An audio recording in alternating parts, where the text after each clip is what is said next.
يضلل فلا هادي له وأشهد أن لا إله إلا الله وحده لا شريك له وأشهد أن محمدا عبده ورسوله أما بعد قال الله تعالى في كتابه الكريم أعوذ بالله من الشيطان الرجيم يا أيها الذين آمنوا اتقوا الله حق تقاته ولا تموتن إلا وأنتم مسلمون وقال رسول الله صلى الله عليه وسلم إني تركت فيكم أمرين لن تضلوا ما تمسكتم بهما كتاب الله وسنة النبي.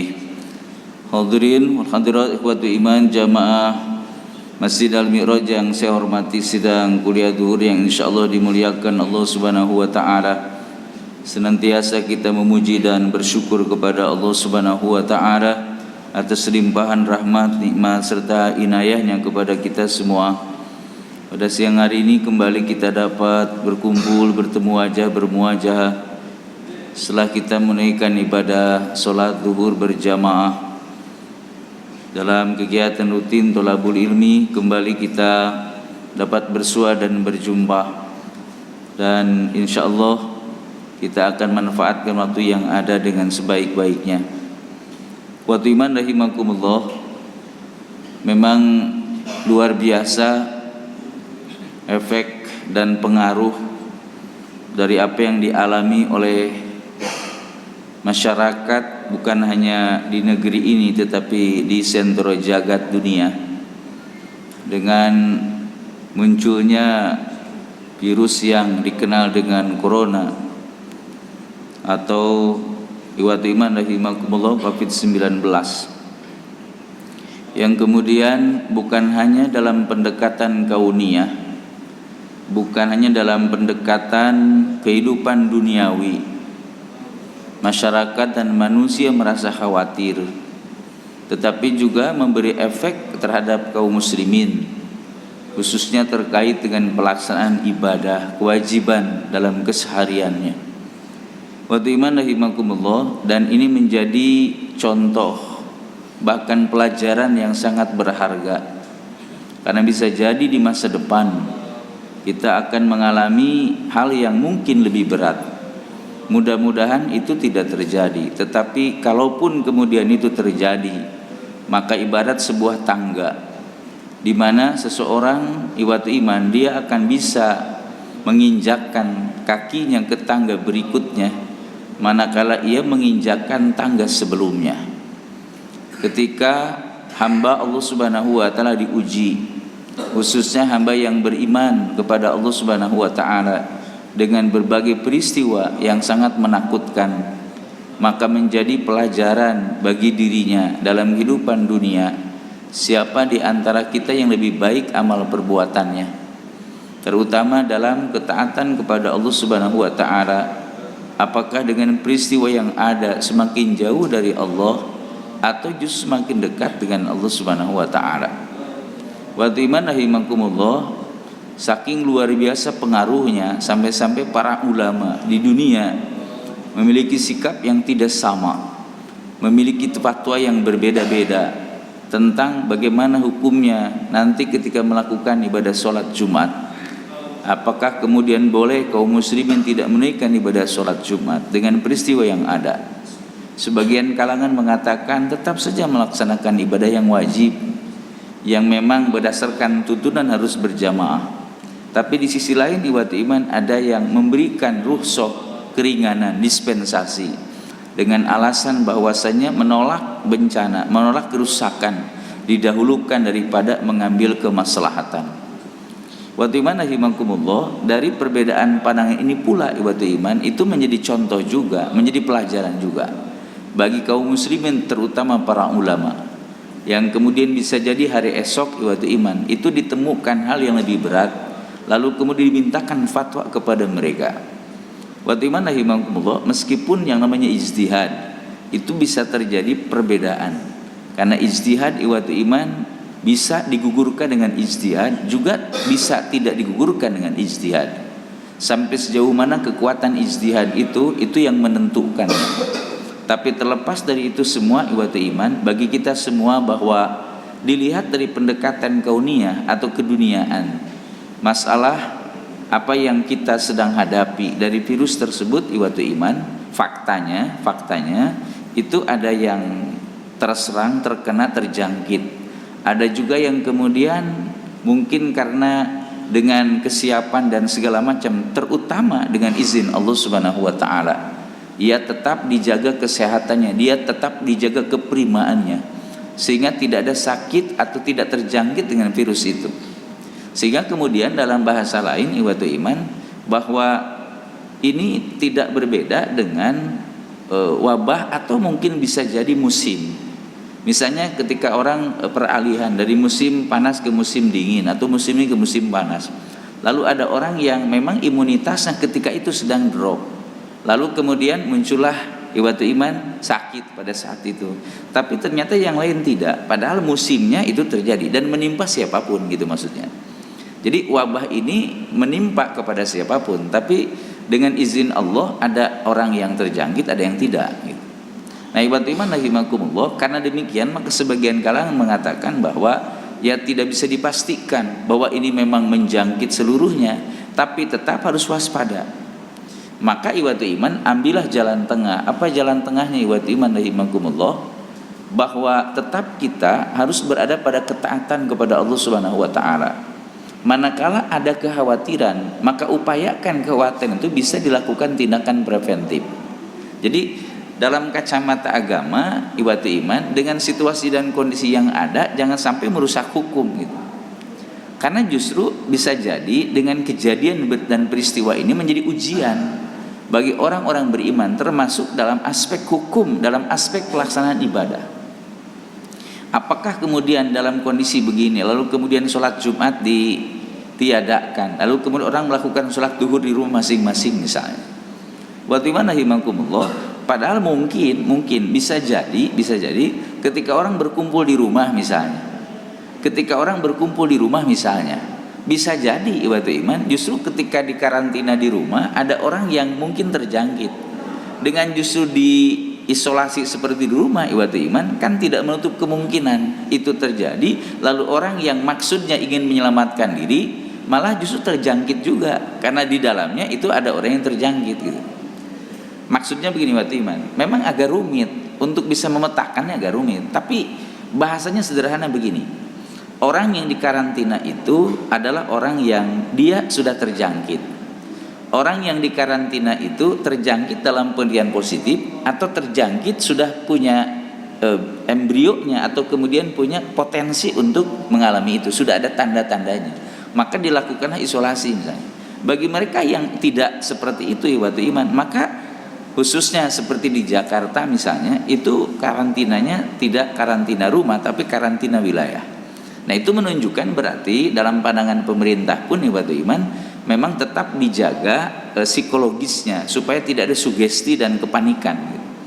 Nah, ikhwatul iman, dengan keadaan tersebut bisa membantu kepada kita mencerahkan, kira-kira melakukan ibadah sekelas ibadah sholat Jumat.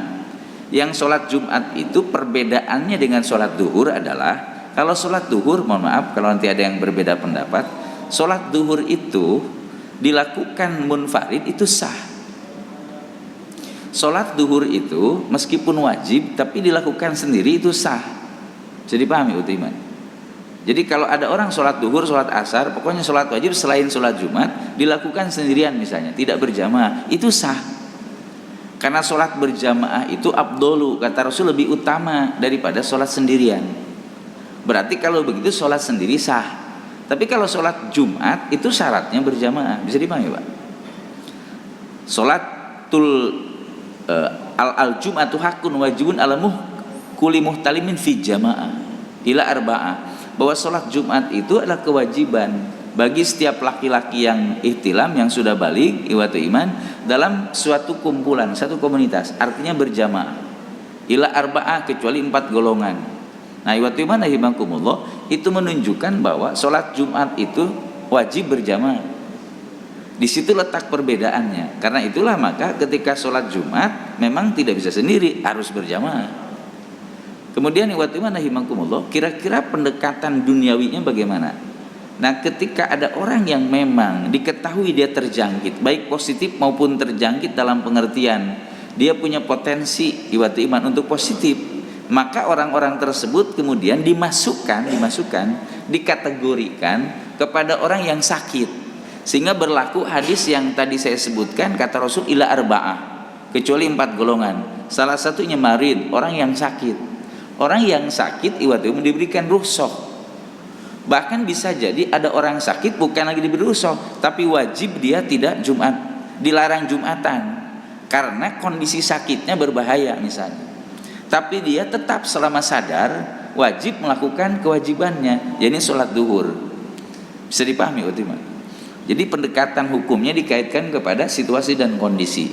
Jadi iwatu iman bagi mereka yang terjangkit, baik itu positif atau kemudian baru ada tahapan sudah potensi iwatu iman, maka mereka dimasukkan kepada kelompok marid. Secara hukum berarti memenuhi kriteria, dan mereka kemudian berdasarkan sistem, maksudnya aturan pemerintah misalnya atau aturan waliul amri iwatu iman, mereka kemudian isolasi.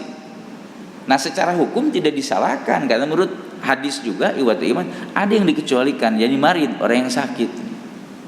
Bagi orang yang sehat maka tetap mereka diwajibkan untuk sholat Jumat dengan berjamaah itu. Wa timan rahimakumullah. Bahkan kita tahu bahwa ketika pertempuran sekalipun dalam konsep Islam, para sahabat iwatu iman sholat berjamaah yang disebut dengan sholat khauf, tapi sholatnya berjamaah gitu. Jadi padahal itu bukan sholat Jumat iwatu iman, itu sholat 5 waktu iwatu iman. Nah, ketika dalam pertempuran kan sama, dalam kondisi yang luar biasa antara hidup dan mati kan Mbak ya, tapi tetap melakukan ibadah sholat wajib dan berjamaah gitu iwatu iman gitu. Nah, jadi dengan hal seperti itu iwatu iman mengajarkan kepada kita tetap waspada, tapi jangan sampai berlebihan gitu Pak maksudnya. Nah, caranya adalah seperti tadi iwatu iman, bahwa ketika mau sholat Jumat iwatu iman, mereka yang mungkin sudah merasa wah ini kayaknya tidak kondusif untuk Jumatan iwatu iman, maka boleh ia memilih iwatu iman, atau dengan sistem seperti tadi saya masuk ke sini iwatu iman lalu diperiksa dulu misalnya, itu bagian dari cara tindakan preventifnya. Kalau diketahui misalnya iwatu iman ini khawatir iwatu iman, maka nanti bisa masuk kepada kategori marid, orang yang sakit iwatu iman atau dikhawatirkan itu akan memberi bahaya kepadanya, maka diberikan rukhsah bagi orang itu. Sementara bagi orang yang sehat tetap melaksanakan kewajiban sholat Jumat. Ini sebagai pengantar iwatu iman dari perbedaan pandangan di kalangan ulama di seluruh dunia iwatu iman terkait dengan virus yang memberikan efek terhadap bukan hanya urusan kehidupan duniawi tapi juga urusan ibadah kaum muslimin. Iwatu iman rahimakumullah. Dan pada kesempatan ini iwatu iman yang juga ingin saya sampaikan bahwa kaum muslimin hidupnya iwatu iman itu dengan pertolongan Allah. Di antara bentuk pertolongan Allah yang itu diupayakan setiap saat, yakni dengan diajarkannya salam. Saya rujuk ke hadis riwayat Imam Muslim dari sahabat Abu Hurairah misalnya, kata Rasulullah, la tadkhulul jannah, kalian tidak akan masuk surga, tidak masuk surga kalian hatta tu'minu, sehingga kalian beriman. Wala tu'minu hatta tahabu, dan kalian tidak beriman sehingga kalian saling mencintai. Lalu kata Rasulullah, awala adulkum ala syai'in idza fa'altumu tahabbtum. Kata Rasul, inginkah aku tunjukkan kepada kalian kepada satu perkara yang dengan perkara tersebut jika kalian melakukannya maka kalian saling mencintai. Kata Rasul, absyus salama bainakum, sebarluaskanlah salam di antara kalian. Bagaimana himakumullah, beberapa waktu yang lalu sempat heboh tentang itu. Pesan yang penting untuk kita kaji adalah, saya yakin dan kita yakin kalau orang tahu betul tentang konsep salam dalam Islam, tentu tidak akan menganggap sepele, tidak akan menganggap enteng. Kenapa? Ternyata iwatu iman, ucapan yang agung yang pertama kali terucap dari manusia itu tahmid, ucapan alhamdulillah. Ucapan yang agung yang pertama terucap dari seorang manusia itu adalah tahmid, yakni alhamdulillah. Dari mana iwatu iman? Kita rujuk kepada hadis yang sahih riwayat Imam Bukhari misalnya. Kata Rasulullah SAW bahwa ketika Adam diciptakan oleh Allah Subhanahu wa taala, Karena Adam diciptakan langsung besar, langsung dewasa, ibatul iman. Lalu kemudian ketika jasadnya sudah sempurna, oleh Allah Subhanahu wa taala dimasukkan ruh ke dalam tubuhnya. Nah, pada saat kemudian dimasukkan ruh ke dalam tubuhnya, ibatul iman, ketika hidup, ketika bangun itu bersin. Jadi perbuatan yang pertama dari manusia, ibatul iman, itu bersin. Jadi ketika hidup itu bersin, Pak. Nah, ketika bersin dia mengucapkan alhamdulillah. Bisa dipahami, Pak? Jadi ucapan yang agung yang pertama kali terucap dari seorang manusia adalah tahmid atau alhamdulillah. Kemudian ibatul iman, ucapan yang agung yang pertama kali terucap sebagai interaksi antara makhluk dengan makhluk itu adalah salam.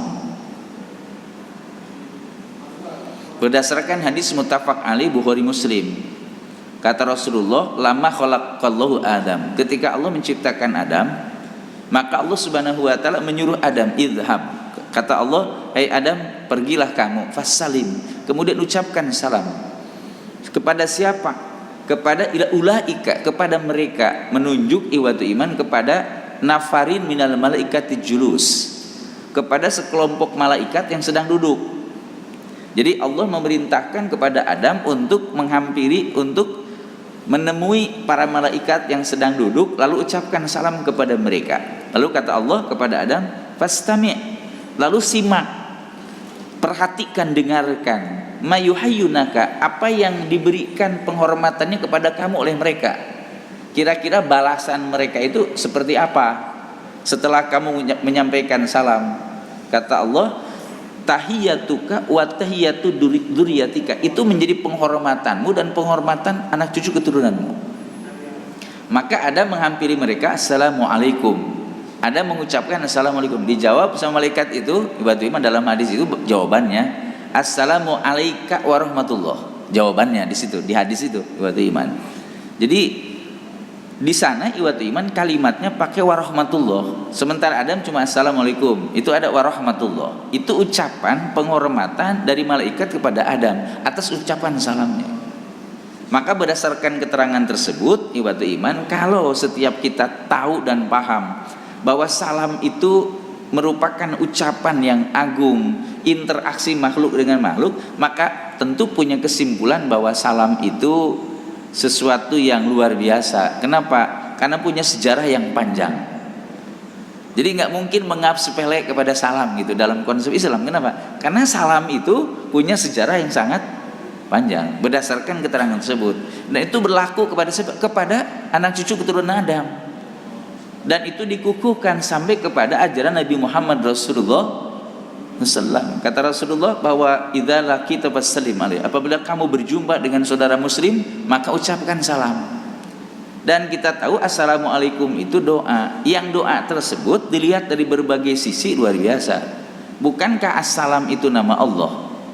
Karena itu orang yang mengucapkan assalamualaikum, dia bukannya mendoakan, tapi juga sedang menyebarluaskan tauhid. Dan kita tahu hanya Allah yang memiliki sumber keselamatan, kesejahteraan. Karena itu dengan ucapan assalamualaikum, kita menjelaskan kepada orang tentang keyakinan bahwa hanya Allah Rabb yang memiliki keselamatan. Jika Anda ingin selamat dan sejahtera, ikuti zat yang memiliki keselamatan dan kesejahteraan, yakni Allah Subhanahu wa taala. Karena itu pula maka assalamualaikum tidak berlaku kepada orang yang tidak beriman kepada Allah. Karena ketika mengucapkan assalamualaikum berarti dia meyakini bahwa Allah Rabb yang memiliki keselamatan dan kesejahteraan. Orang yang tidak meyakini itu, tidak beriman kepada Allah, lalu mengucapkan assalamualaikum, itu sama seperti tong kosong nyaring bunyinya, iwat iman. Jadi iwat iman rahimakumullah, tidak ada makna, tidak ada nilai ketika seseorang mengucapkan salam tapi dia tidak meyakini assalam. Bisa dipahami, Pak? Itulah kenapa dalam konsep Islam bahwa salam itu hanya berlaku bagi muslim dengan muslim. Wa timana himakumullah, dan itu sampai kepada kehidupan akhirat kelak. Bukankah Al-Qur'an menjelaskan bahwa para malaikat ketika menyambut orang masuk surga, apa jawabannya? Atau apa kemudian ucapannya? Salamun alaikum tibtum fadkhuluha khalidin. Jadi ucapan salam itu iwatu iman, ucapan yang sangat agung. Dari sejak penciptaan manusia yang pertama iwatu iman sampai kemudian nanti di akhirat kelak itu tetap menghiasi kehidupan. Karena itu bagi seorang muslim tidak mungkin menganggap remeh kepada urusan salam iwatu iman, karena ternyata salam tersebut punya sejarah bahkan kedudukan yang sangat besar dalam konsep ajaran Islam.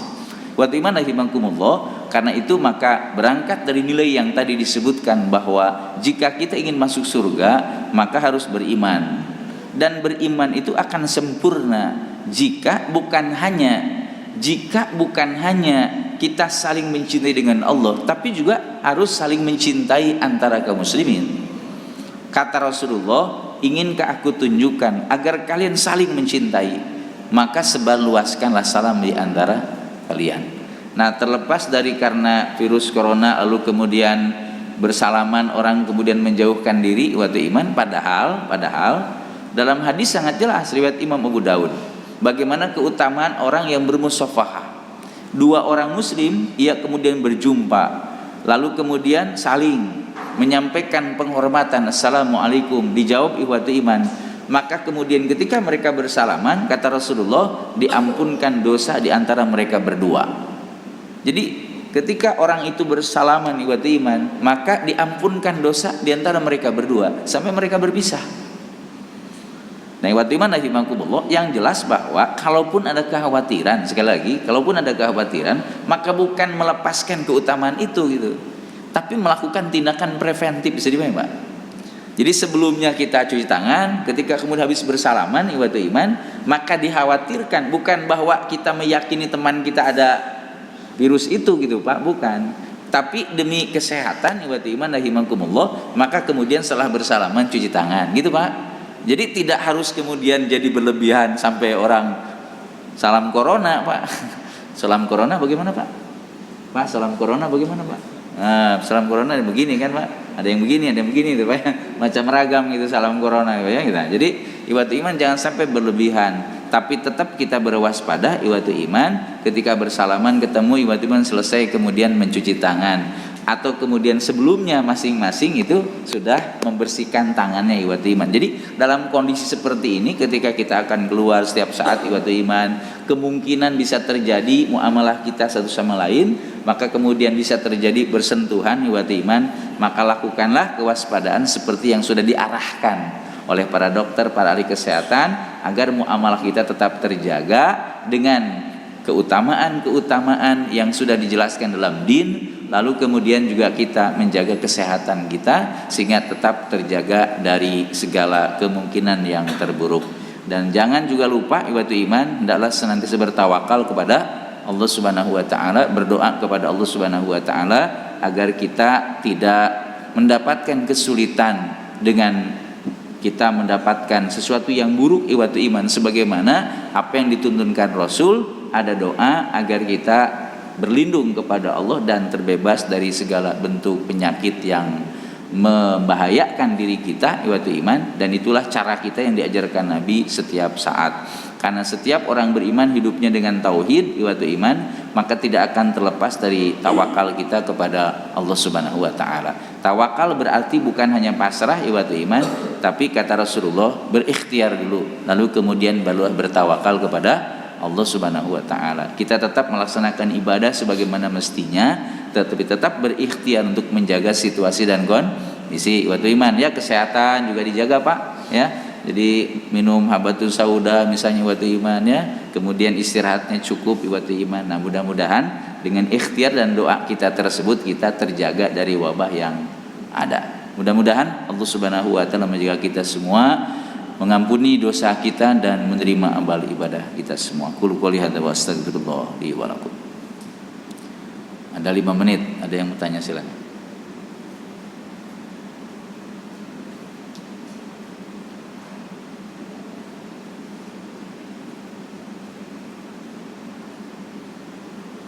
Jumatan di sini gimana Jumatan? Pak ini?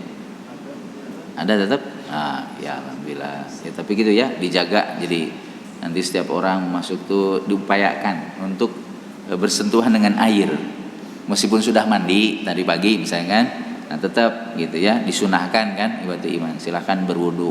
Dengan cara berwudu mudah-mudahan itu ada penetralisir lah gitu Pak ya, itu ketika masuk ke sini ikhwatu iman.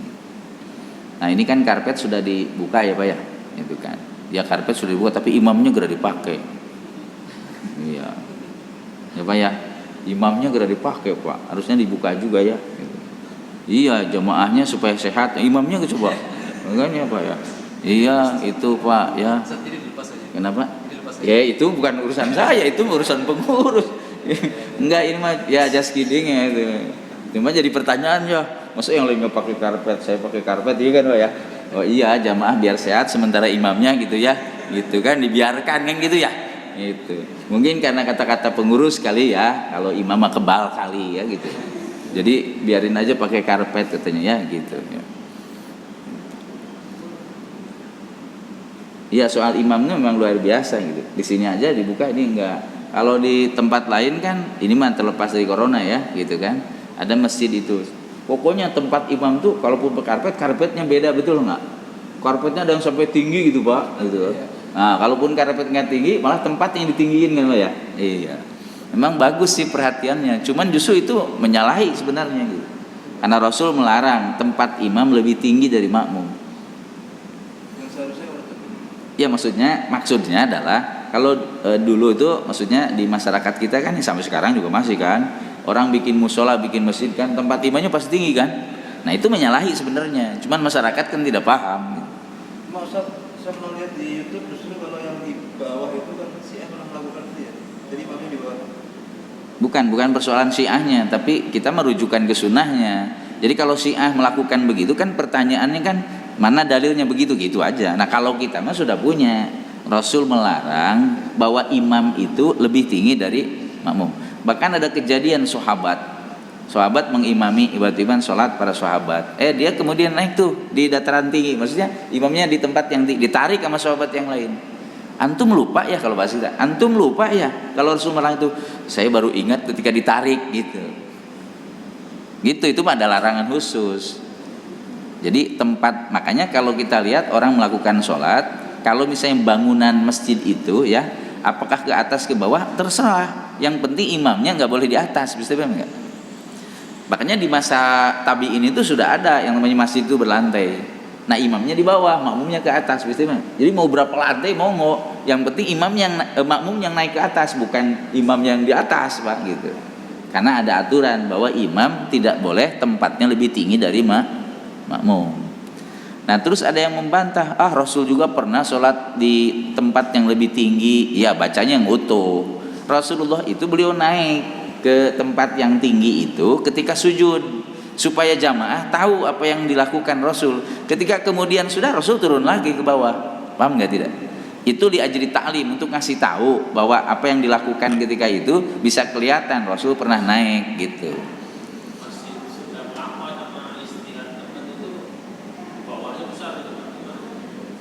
Bawahnya besar, iya. Jadi dikasih tahu bahwa sholat berjamaah dalam konsep Islam itu boleh kalau ada misalnya berlantai-lantai, tapi imamnya tidak boleh berada di atas, tapi di bawah. Iya, bukan hanya masjid Sunda Kelapa, banyak Pak, banyak. Iya, makanya harusnya diluruskan gitu, ditegur gitu, harusnya ditegur. Kalau imamnya lebih bawah Pak dari, nggak apa-apa. Tidak apa-apa kalau imam lebih bawah dari makmum, tidak apa-apa. Justru yang jadi masalah kalau imam tempatnya lebih tinggi dari makmum, itu ada larangan dari Rasul. Beberapa masjid misalnya contoh mana ya? Al-Hikmah Sarinah. Dulu begitu, mau tinggi, Al-Hikmah Sarinah tuh lebih tinggi. Nah, terus dulu sama orang tua kita, sama guru kita, kayak kita tuh itu mau seperti vihara apa masjidnya gitu. Kalau bahasanya begitu kalau guru kita. Terus semua dibabat tinggal segini nih Pak. Terus dilanjutkan oleh kita kan di situ. Saya bilang Pak, bilang ke pengurus itu diratakan. Jadi disamakan sama makmum gitu. Nah, udah tuh kan kadang orang begitu ya, sama dengan makmum Pak, malah karpetnya yang dinaikin Pak gitu kan. Jadi ditebelin gitu kan. Ya, ada yang begitu Pak. Ada di masjid bagus, masjidnya tuh besar di daerah Jakarta Utara. Itu dikasih matras Pak, jadi kasih matras, jadi tetap aja jadinya lebih tinggi. Udah temboknya tinggi Pak, dikasih matras lagi tempat imamnya itu kan, jadi makin tinggi itu Pak ya. Nah, tapi sudah diingetin, sudah pengurus masjidnya, Ustaz kemarin bilang nggak boleh, minta dalilnya. Nih kasih dalilnya, hadisnya dikasih. Tapi sampai sekarang belum dirubah itu. Saya bilang tempat imamnya nggak masalah, tempat ininya nih, mimbarnya nggak masalah, mau tinggi kayak apa. Soalnya kalau tempat khutbah itu soal efektif dan efektifnya komunikasi. Ceramah, khutbah itu kan nasihat, ya efektif karena luas misalnya supaya kelihatan, maka dia lebih tinggi nggak masalah. Tapi kalau untuk tempat sholat itu harus tidak boleh dia lebih tinggi daripada makmum, gitu aturan. Tapi ada batasannya kayak semacam ini. Nggak ada, pokoknya disamain gitu maksudnya. Satu, yang kedua kan tentu tergantung knowledge ya. Knowledge itu kan mempengaruhi niat. Jadi kalau knowledge-nya salah, niatnya pasti salah. Nah sekarang pengurus masjid ini urusan pengurus, makanya beliau bilang katanya, ini cabut aja Ustaz. Oh itu bukan urusan saya, urusan pengurus maksudnya gitu kan. Jadi nanti kalau sudah dijelaskan begitu, pengurus tetap misalnya tempat imam lebih tinggi dari makmum misalnya, tetap begitu misalnya. Ya itu yang jadi masalah ya, yang bebannya beban pengurus itu memang gitu.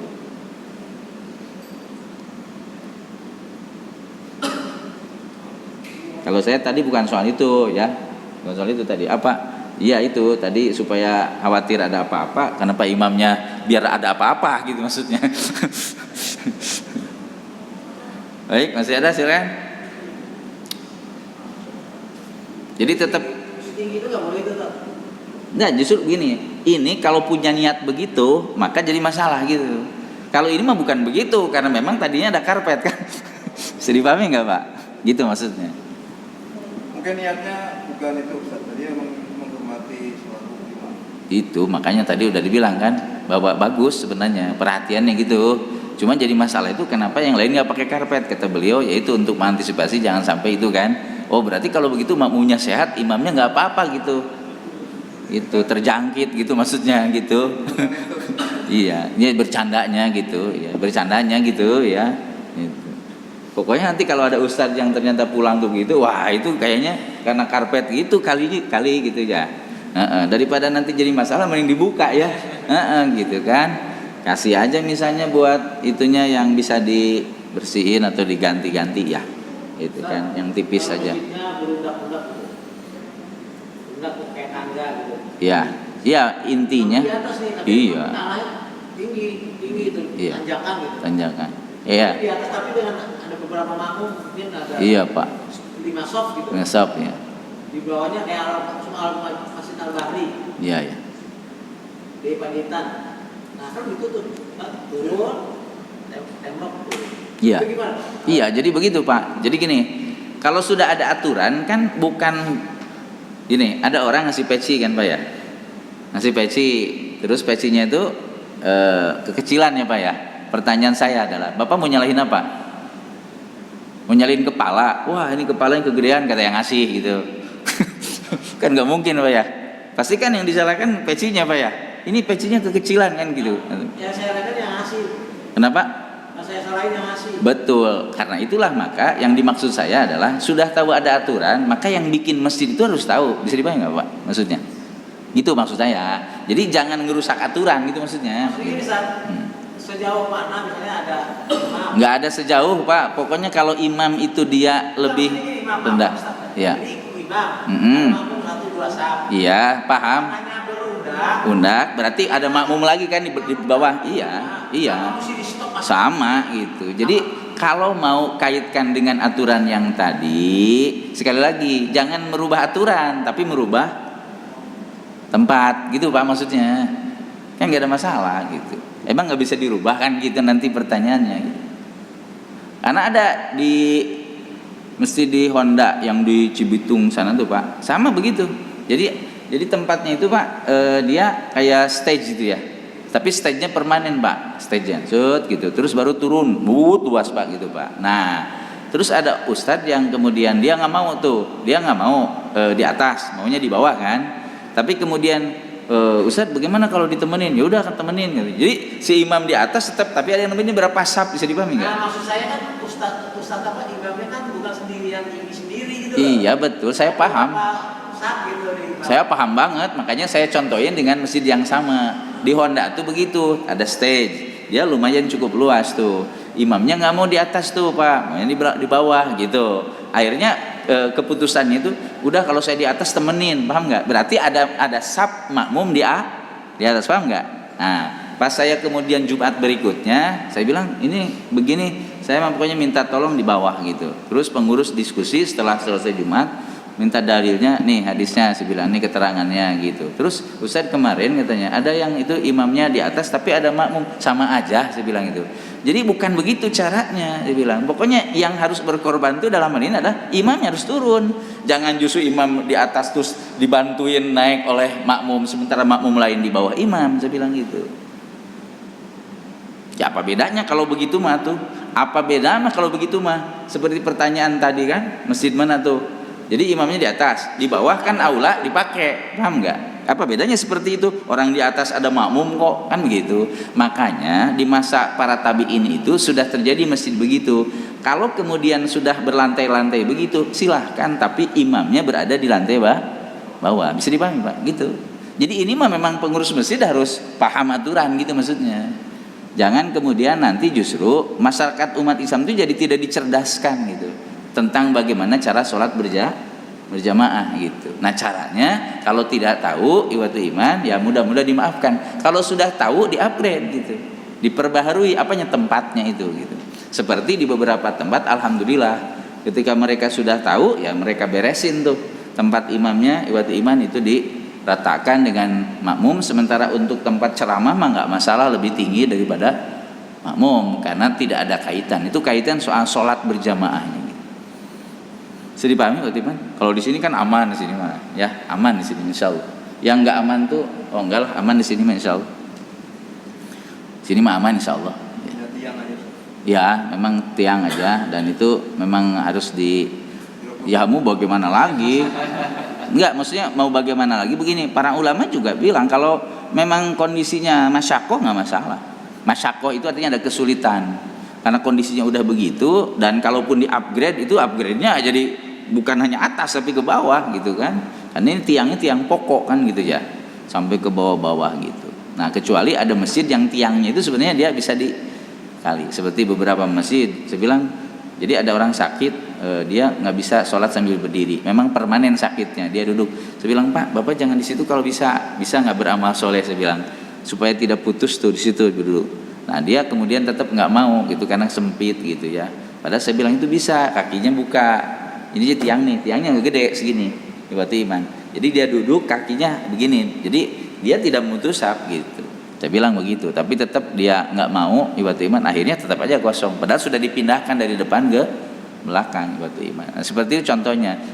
Pas selesai kemudian mereka kalau begini ya kalau misalnya masyakoh nggak masalah. Tapi kalau kemudian bisa di-upgrade lebih baik. Saya bilang dibenahi lah gitu. Di masa Rasul juga kan masjid ada tiang sama. Ada.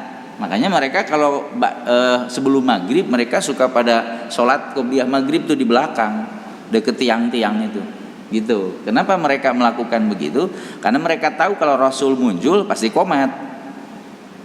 Nah supaya tidak terganggu yang mau sholat itu maka mereka sholatnya di belakang, sholat qobliyah maghribnya itu bukan di depan gitu.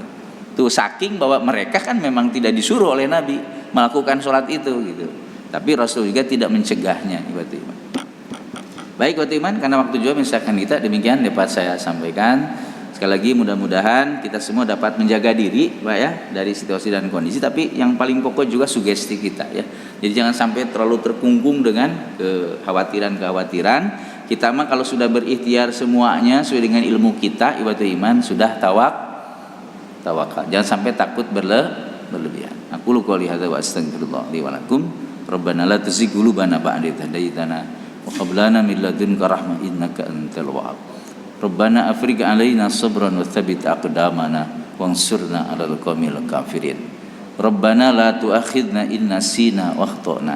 Rabbana wa la tahmil 'alaina isran kama hamaltahu 'alal ladzina min qablina. Rabbana wa la tuhammilna ma la taqata lana bih wa'fu 'anna waghfir lana warhamna anta maulana fansurna 'alal qaumil kafirin. Rabbana atina fid dunya hasanah wa fil akhirati hasanah wa qina adzabannar. Alhamdulillahirabbil alamin. Assalamualaikum warahmatullahi wabarakatuh.